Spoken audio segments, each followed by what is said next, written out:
but I just have a little toast, so bear with me. Marriage is a union that should only be shared between two people who are truly in love. And over the past couple of weeks, I've had the opportunity to work closely with the two of you, and I see the devotion that you guys have to each other, and it's really evident that you guys are truly in love with each other.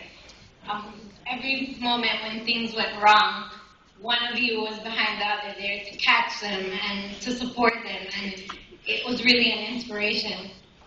The closeness and the compassion is a foreshadowing of great things to come.